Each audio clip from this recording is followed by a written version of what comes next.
The state of modern women is atrocious. I'm not going to sit here and pretend like it's not. However, I am neither so passionate nor inspired by what so many women have become, but by what they could become, given their most divine manifestation. The same way a woman can bring out the best or worst in a man, so too can a man bring out the best or worst in a woman. In that, I have come to understand that men or women of any given civilization are reflections of each other in the same way that art reflects society. I acknowledge that dealing with a promiscuous woman is not terribly unlike dealing with a dangerous animal. And before any feminist or white knight screams at me in the comments talking about, oh, he's comparing promiscuous women to animals. He thinks they're animals. No, I'm saying that with respect. You respect a dangerous animal. It can ruin you. It can kill you. It can destroy your life. That is to respect her, what she's capable of. So a blue pill guy will deny or rationalize away what makes her dangerous at the cost of his time, money, and self-respect. Meanwhile, a red pill guy will dismiss and dehumanize her. He'll mock her, use her, and discard her, likely out of his own trauma. And he'll do that because he was the blue pill guy at one point in his life who underestimated her, aka did not respect her enough, despite how much he signaled that he supported her. And because he did not acknowledge what she is dangerously capable of, he gets traumatized and transmutes into the red pill guy. To make himself feel better, he will vampirically feast upon her pain. He will ridicule and chastise her for her bad relationship with her father, all while simultaneously lacking the self-awareness, or at least the bravery to admit to himself that what he makes fun of her for starts with men. In the same way that narcissistic women will mock or look down upon weak men while simultaneously falling short of acknowledging how they themselves produce those weak men as mothers, dudes who will mock vampiric and snakish harlots will simultaneously fall short of acknowledging their role in producing them as fathers. They hate each other, yet they mirror each other in one big giant toxic, cyclic, symbiotic, civilizational, and generational relationship. They are one and the same, and they don't see themselves in the other. So careful in saying that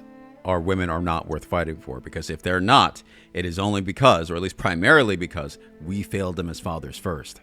Now, if you were to ask me, is it totally fair for men to take the full hit of responsibility as necessary to break the cycle? No. But life isn't fair, and somebody has to take the hit in order to get anywhere real when it comes to breaking the cycle. And that's what makes us men worthy as the leaders of our households, being willing to take the hit that women are not. That is leadership, to take responsibility, because the moment you blame the woman for everything is the moment you give her your power. You surrender your autonomy. Do not allow yourself to believe that women victimize us. We allow them to. So, the blue pill man will get married blindly, naively. The red pill man will either not get married at all or be abusive to his wife. While the healed man, neither blue pill nor red pill, but healed, will still believe in marriage, but won't be naive about it. He will be wiser in his mate selection. He will perhaps get married, but with a prenup. And I know that prenup is a hot potato word, but before you flip out about it, prenups do not mean that the woman gets nothing in the event of a divorce. It just simply means that she gets what she mutually agrees to before she gets married. Prenups can benefit both parties, not just simply men. With that said, you can draft your agreement to be whatever you mutually think makes sense. With that in mind, if she truly runs from the notion of a prenup, for whatever reason she reveals her character, don't marry her. For a woman to run from a prenup is to run from the very power that feminists have historically sought from men. Because that's what marriage was back in the ancient day. Back in the ancient day, marriage was not a pact between man and woman. This is why women don't have last names. It was originally a pact between man and a woman's father. This is why it is a symbolic act to have the father walk his daughter down the aisle and pass his daughter to the man. Now, though, modern day, women have the power to make their own deals, to strike pacts with men that they did not have before. So prenups are merely the barrier that prevent either party from taking advantage of the other. They are not anti-women. They are pro-maturity on both sides of the fence. They are both a man and woman's ability to come together as adults and say, I will marry you under these terms. Here is my actual written oath to you. I will either agree to this or I will not. And if she cannot come to the table to discuss the terms of her marriage, what the hell makes you think she will be able to sit down and discuss the obstacles, to work through the obstacles that you will inevitably encounter throughout the hard times of your marriage? If she can't do it at the beginning, what the hell makes you think she'll be able to do it midway when times are really tough? Instead, it is more comforting for the woman to stay in the Disney dream instead of maturing into responsible use of the power now bestowed upon her. And what one does with power is the ultimate test of anyone's character, regardless of whether they be male or female. And if she proves that she does not know how to handle her own power, why would you grant her power over you? Right? And so you can probably assess, just from the way that I'm speaking, I am on a prenup, right? And that, I think that's actually a fundamentally great thing about my marriage. It's one of the things that my wife actually told me flat out that she loves most about me. It's the fact that I can sit down and have the uncomfortable conversation, to call her on her BS whenever she has it. And likewise, she can do the same thing in reverse, don't get me wrong. The fact that we can have uncomfortable conversations, that we can debate or argue as necessary, not for the sake of ego or pride, but for the sake of clearing up miscommunications and actually working through problems, is what she loves most about me, or at least one of the things that she loves most about me, because my wife is Slavic. She's a Baltic Slavic mix. She comes from a post-Soviet family in which, during the time period of the USSR, walls were literally thin, literally and figuratively thin.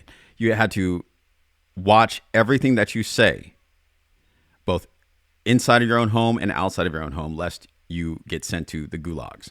She, well, at least her mother, survived that directly, and she was a baby of that era. And what does that mean? It means that families didn't argue, or if they did argue, they rarely said what they really meant. They really told the full truth, or their whole respective sides of any given respective story, because everybody had to watch what they said. So it created a basis of cultural evolutionary psychology for Slavic people to repress their emotions and to bury problems or to run from them rather than to address them at the dinner table. Right? And because I brought her out of that, that was one of the unique traits that I brought to the table of my marriage, to the chemistry of my marriage that she was not used to, yet found amazing, and she highly appreciated it.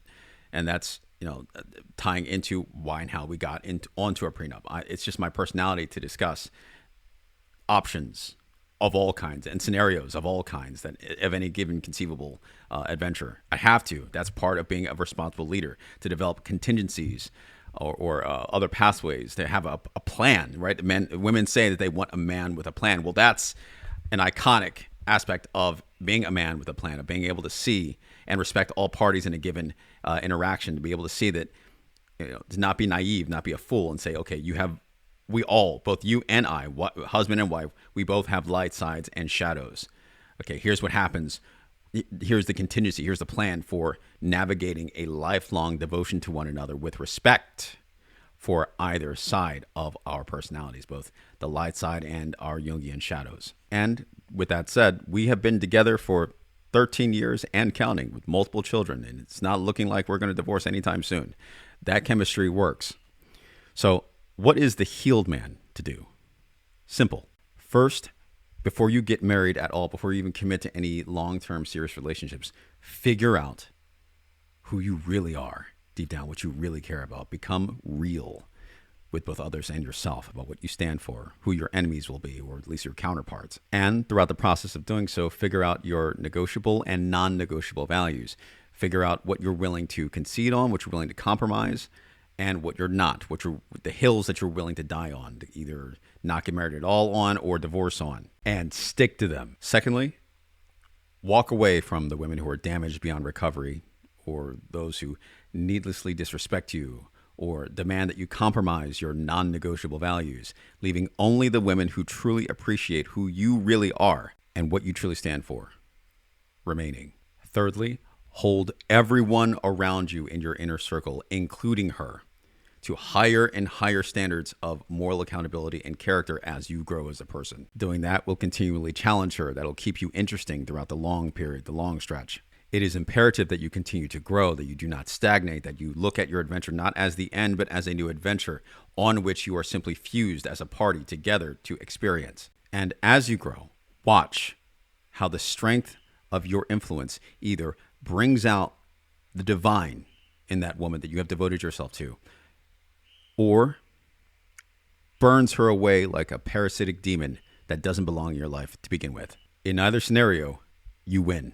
So, to answer your question, it is not actually our women as they are that I would be so naively willing to fight and die for, but our women's divine archetypal manifestation that so inspires me, with the understanding that I am not entitled to that manifestation of them for simply existing. That version of her is instead unlocked through the metaphysics of becoming a man like Sigurd from Volsunga Saga, who is willing to slay dragons and walk through fire to awaken her. That is the version of our women that I would really fight and die for. However, I'm self-aware and wise enough to understand how you can't get that version of her without being willing to take the hit as the other first. Never expect to enjoy a woman's divine femininity without first being divinely masculine.